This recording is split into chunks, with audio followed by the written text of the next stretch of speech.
Tayo po ngayon ay gagawa ng pattern ng shorts na de-garter. Una po nating gagawin, handa natin ang ating gagamitin, ang gunting, tape measure, at saka eskwala, at pintel pen. Simulan na po natin paggagawa ng pattern. Una po nating gagawin, maglalagay muna tayo ng alawas dito sa may taas ng waistline. Susukat tayo ng 4 inches.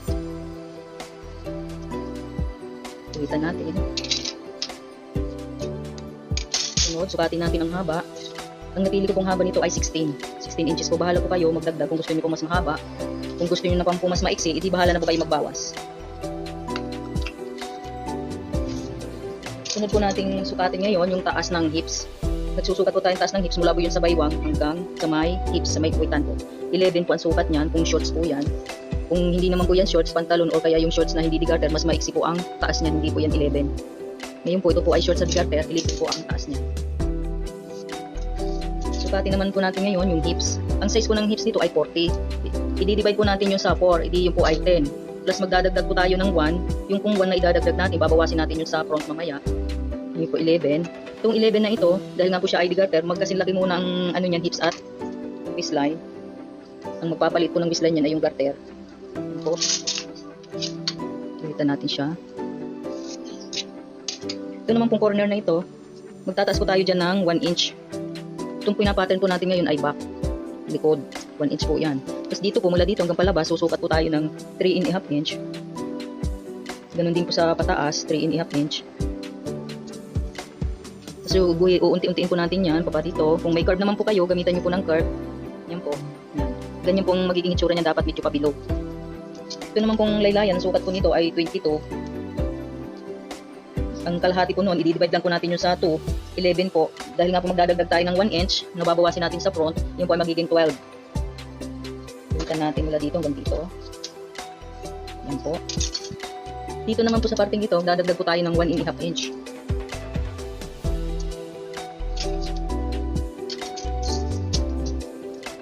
Yan. Tapos dito po sa itaas nito, allowance sa garter, maglalagay po tayo ng 2 inch. Kung gagamit po tayo ng 1 inch na garter, pasok po yan. Kung gagamit naman po tayo ng 2 inch na garter, dadagdagan po natin ang allowance ito, dudupiin po natin. Ito po ay 2 inch lamang dahil ang gagamitin pong garter dito ay 1 inch lang. Dito po maglalagay tayo ng 1.5 na allowance sa tupi.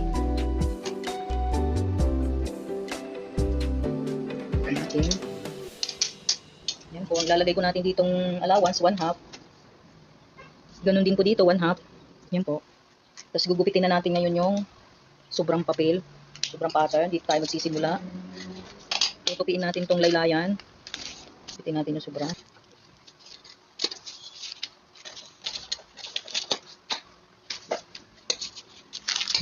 Yan na po siya. Ito pong tinupi natin, ito po importante. Dahil pag tinupid po natin siya at yan ituwid, kakapusin po siya dyan. Kaya natin siya tinupi para sakto siya dyan. Kung tuwid siya at ganyan siya, pag tinahi, magkukulubot ng ating tela. Kaya yung pong purpose na pagtutupi dyan. Ito naman po, napaka-importante din po nitong kundi yung ito, kurbang yan. Para po ang maging ano niyan lapat sa ating katawan ay okay, hindi siya saklang, hindi siya yung masikip, pag naupo tas agad, ito po importante siya. Yan po. Lagyan lang natin ng sukat. Ito po ay 3.5 inch, 3.5 inches, 3.5 inches, 1 inch. Ito yung hips, 11 inches. Ito yung hinline, o laylayan, 12 inches. Ito naman po yung waistline, 11 inches. 1.5, 2 inches.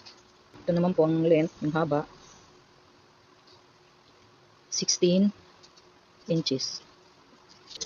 Ganon din lang po siya. Lalagay tayong allowance dito sa may taas ng waistline. Lalagay na lang natin dito ay 3 inches dahil hindi naman po tayo magtataas dyan ng kagaya sa likod. Dadagdag lang dyan yung allowance sa garter. Okay na po yung 3 inches dyan.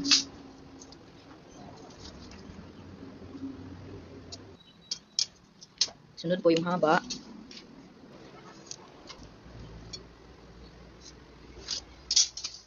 Sunod po yung taas ng hips mula sa baywang papunta sa may hips sa balakang, 11.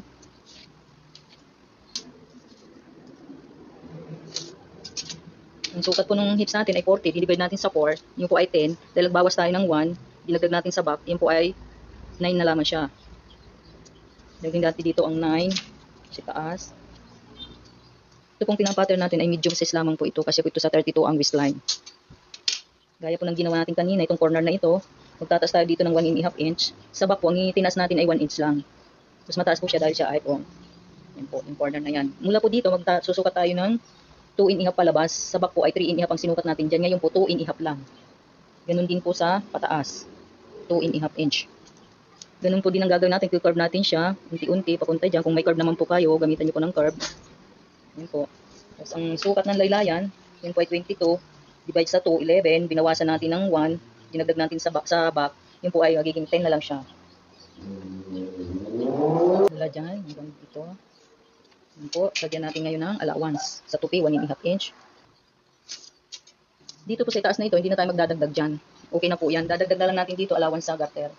2 inches. Dadagdag natin allowance dito. Ganun din po 1/2. 1/2 din dito. Tapos ngayon, pagupitin na natin yung sobrang pattern.